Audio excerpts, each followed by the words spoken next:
So you just bought your flight, but you're not sure where to sit on the plane. Well, in this week's video, we're gonna tell you where to sit and where not to sit and how to figure that all out with a special tool if you hang on all the way to the end of this video. So without further ado, let's cue the intro.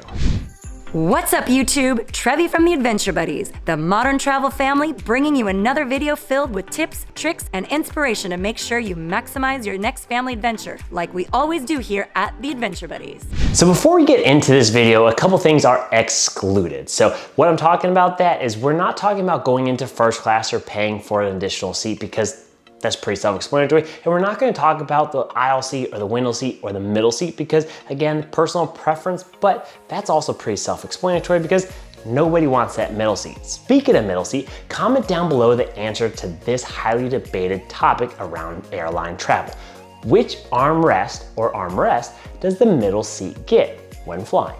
So first, let's talk about some of the best seats that you can pick on a plane. So if you are a little bit nervous of a flyer and you don't like that turbulence, well, picking a seat that is closest or on the wing is gonna be the best option for you to maintain stability on the flight.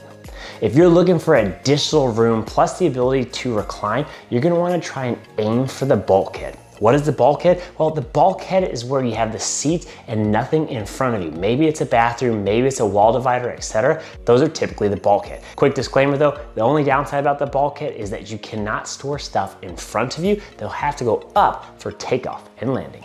Another great option, if you can, is trying to book in the front of the plane. This has several different benefits. First, you have the option to get off first once you land. This is particularly important if you do have a tight connection. Secondly, typically those in the front get to board first. Why is this important? Well, this allows you to ensure that you have the space overhead for your luggage right when you need it. They also say that sitting towards the front is typically where you're gonna get the most amount of peace and quiet. This is a little bit farther away from the engines of the plane, and typically most families are sitting in the back.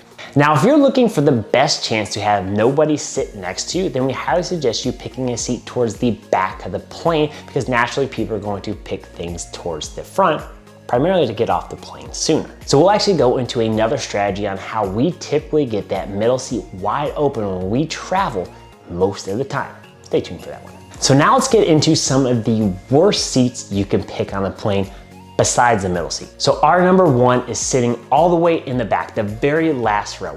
Why? Well, this is typically the busiest area because this is gonna be one, near a bathroom, two, near where the flight attendants stay and they're continuously rustling around, so you're not gonna get much sleep. And three, typically, because they're all the way in the back, they're up against a wall. If it does recline, most don't, you're only gonna be able to recline just a smidge. So that's by far our number one worst seat, do not pick if all possible. Speaking of bathrooms, maybe this should be unsaid, but we highly suggest you not booking a seat near the bathroom. Why? Well, it's probably gonna stink. And two, you're gonna constantly have a line of people that are gonna be up and down that aisle right in front of you and probably gonna annoy you the entire flight. So don't book one by the bathroom. Another seat that is one of the worst, and many don't realize this, is picking the last row before the exit row. Why? Because that last row before the exit row does not recline. So if you are a person that likes to recline, that last row before the exit row does not, because of safety reasons and making sure that aisleway is completely clear. So in quick summary, the best place to sit on a plane is the bulkhead. The worst is the all the way back near the flight attendants and the bathroom. So how do you find this out? How do you make sure you pick the best seat because all planes are created a little bit different? Well, here's a resource for you to learn. So go to seatguru.com. This is gonna be a place where you can enter in your flight information. This is gonna pull up the exact plane that you'll be flying on. In this is gonna be able to physically tell you the best seat available for you to sit in for your entire flight. So make sure you check this out. Bookmark this for your next trip because this is a game changer for us when booking travel.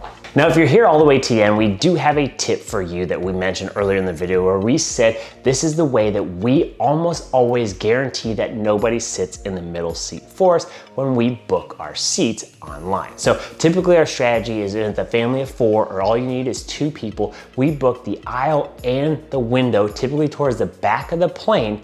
That is gonna allow us to make sure that nobody sits in that middle. Now, this doesn't work 100% of the time. We totally understand that. Give us the hate down in the comments, but this is the area that we've had the most amount of success. Why? Because no one wants to go all the way to the back and nobody wants to sit in the middle seat. So give this trick a try and see if it works for you.